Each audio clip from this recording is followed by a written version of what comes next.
Hello, my name is Emily Miles, and I'm the founder of the Reconstruct project.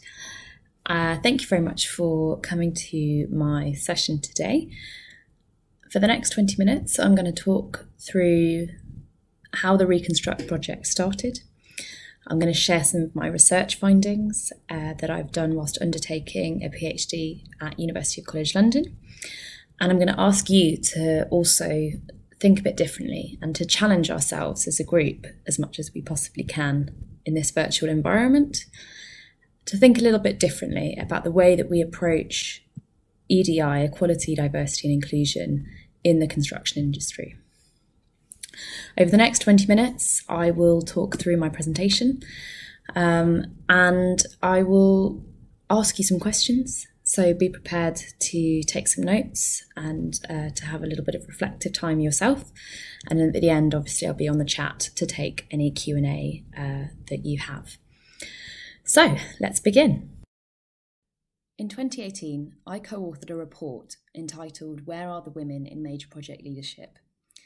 The ambition for that report was to simply ask that question, that despite decades of investment, attention and effort on this notion of gender balance, we were still not seeing women in leadership roles. It questioned our approach that we've been focusing through gender balance initiatives on fixing women to fit into a system, a culture, a workplace that arguably wasn't designed for them. That the invisibility of masculinity has been this way because it was men that first started in this industry and women have simply been added in. This report was quite controversial. It tried to challenge our thinking. Like much of my approach to this topic, it has a ruthless cynicism, but also encompasses a relentless optimism. We can and we will do better. I've been doing this research for about 2 years now, conducting focus groups, workshops, interviews, all with the idea to ask the question, what could the infrastructure and construction industry really look like for diverse groups of people, and how could we make it a career path where everyone can thrive? I really wanted to bridge the gap between theory and practice. I'm not positioning myself as a consultant expert or a researcher that writes up a list of recommendations and leaves you to it. What this is about is a longer process of social change.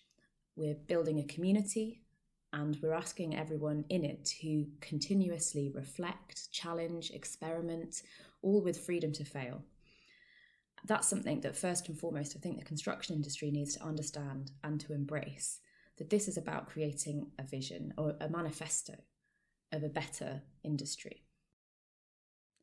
So firstly, a little bit about me. I used to work for the NHS in leadership development, and before that I worked mostly for charities and the third sector around gender equality, particularly around healthcare access in international development. So when I started this research project, I thought construction and infrastructure projects was going to be a brand new environment for me with its own and unique challenges. And whilst that's true, I've been really struck by some similarities that people who work and who lead in this industry also have to face. There's a huge amount of pressure coming from all directions. It can be quite a stressful environment, long hours culture, but also an element of embracing the new, innovation and types of working across systems and different networks and so forth. I've also been really struck by the amazing, talented and passionate people that I've come across that really want to work on this industry and make it better for themselves and for those that come after them. But ultimately, there are inevitably pockets of people or organisations that are reluctant to change. And particularly when it comes to EDI, there tends to be a corporatized language around it. Yes, it's very important for the business case or for talent management.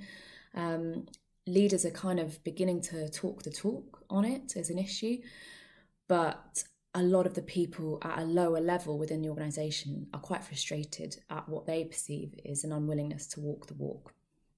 I often get referred to the most senior woman in the team or the EDI lead to manage this kind of work, as though it remains an add-on, an additional nice to have, and not really integral to the business. And whilst that's fair enough, maybe you don't see construction industry as having to be first and foremost about people.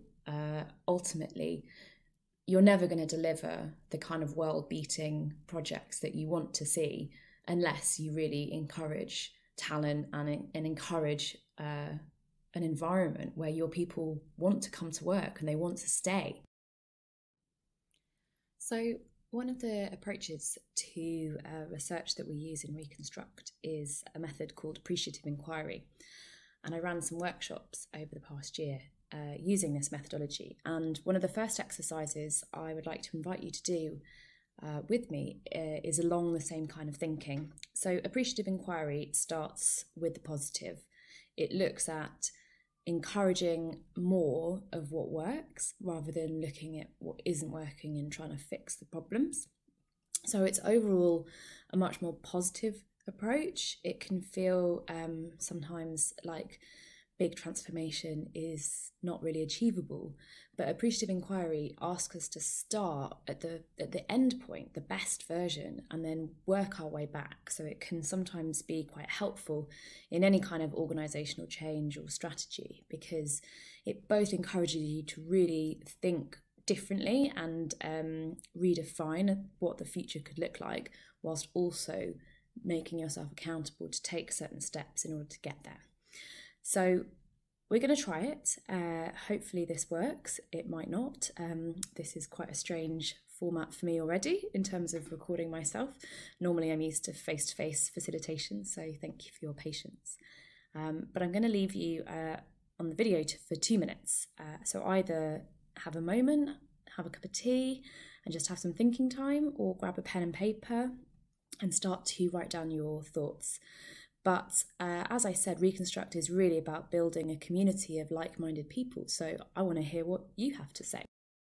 First and foremost, take a moment and write down on a piece of paper, for you, what is the issue, or what is the topic that you came here to think about? What is the question that you wanted to answer, or the one thing that you wanted to achieve? What's the topic? So that's the first step, is defining an affirmative topic. What could be positive about something if we were to work together and to do it? The second aspect of it is to think about, okay, is there any examples of any good practice or something that feels right or looks right? An amazing leader that you've worked with, a project that was just absolutely, you were nailing it, something that felt right at any point in your career, or even if it hasn't happened to you, somewhere that you've heard really great stuff was happening. And have a think about, what was that like? What was working so well there? What might be the thing that you wanted to take away from that, to build on it, to create a much better version of the future for this industry? And then the third phase is to ask yourself, in 5 years' time, if you could look around and you had a magic wand and you could wave it, what would this future look like? What would have been achieved by all of this hard work, all of this dedication and interest in making it a better place? For you, what would the future look like? Just describe it in your own words.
So reconstruct is basically a bit of a pun, because I am ultimately a very cheesy person and I like a pun. And it's grounded in the theories of social constructionism. So social constructionism is a sociological idea, and it essentially looks at the world and says, okay, everything here has been made by people, and physically made, sure, but also mentally and emotionally and structurally and systemically made. The reasons that we associate, the things that we value, the way that we interact, none of this is set in stone. None of this is really immovable. So what we've inadvertently done is create some structures that work for some people and not for others, that include some and exclude others. And as we know more about the way that gender and society is constructed, it's time to slightly think differently about the way we think about the roles that men and women play in society, because nothing is inevitable. Everything can be changed. And what has happened quite a lot with EDI initiatives is that they're replicating stereotypes. So in my research, I've regularly heard about, we need to get more women in because women are really good with people. All women? Does that mean that all men are absolutely rubbish with people? No. What we're doing is what we've described in research as valuing the feminine. But and that's fine. But what that also does is create more stereotypes. It puts people into boxes rather than breaking them down. And in this environment and in this kind of future where everything is uncertain and people are required to work in multiple different ways and occupy different professions and bring different skill sets to the environment, I don't think we should be putting people in boxes. So this is why I set up Reconstruct. So with the Reconstruct theory, you would look at a policy or a problem or an issue or an initiative, and you would ask, okay, if I was to put a gender lens on this and assume that there's some stuff going on here, what does that show about the way that inequality happens in the organisation? So gender equality becomes not just about trying to recruit women to board level. It becomes a lens in which we establish how all of the processes and the procedures and these assumptions and the language and the symbols and everything that happens in the workplace potentially has a gender lens on it. And now that gender lens is judgment free, right? It's not saying that it's good or it's bad or it's one thing or the other. All it's asking you to do is first and foremost to notice it. I'll give you an example. Tunnellers historically name their tunnels after women. Shipbuilders do the same. Is it a bad thing to name your tunnel after women? Well, depends who you're talking to and the size of the tunnel, I'm sure, but nonetheless, that's what they call it. But there's no pretense that this is a gender neutral or just a coincidence. No, it has a gendered impact, right? It creates a symbol, or it creates a language or an assumption that tunnels are named after women. Tunnellers, mostly men, name tunnels after women. Okay, so what does that create? What is the impact that has? So my research is based on that of Harvard academics Eli and Mayerson and their approach to gender equality in organisations. They held a large-scale action research project that mine has also been based on, and it looked at the different ways that gender equality is dealt with in organisations. So they assessed different approaches to be categorised into 4 frames. The first frame being Fix the Women, so mentoring programs, leadership training, confidence skills boosting, anything that focused on improving and developing women to be more board ready or more leadership ready. The second frame is around valuing the feminine, and it talks about the different opportunities that women might bring to the business, for instance, through diversity training, unconscious bias training, that kind of thing, that very much focuses on encouraging a female type profession or a female type of leadership. The third is around valuing difference, and that might be through quotas or where diversity and the business case has been made through the conversations around cognitive diversity, avoiding groupthink, those kind of conversations. Maybe staff networks falls under that frame. And then the fourth frame is around challenging and assessing culture, and is very much more in line with my kind of thinking and what I've been trying to do through my own research. And that's about understanding the different ways in which policy, procedures, symbols, language, anything that a company and its leadership issue can either contradict or reinforce opportunities for particularly women in this environment. And it's those kind of cultural issues that we should really be focusing on. So in my research, I decided to apply this to the construction infrastructure projects that I've been working with. And what we would do is we would look at different gender balance or EDI policies that had been in effect, and we would ask ourselves if we were to apply a gender lens or the reconstruct kind of approach, where we're looking at challenging culture and transforming culture rather than fixing women. What could that look like? What kind of impact might we have?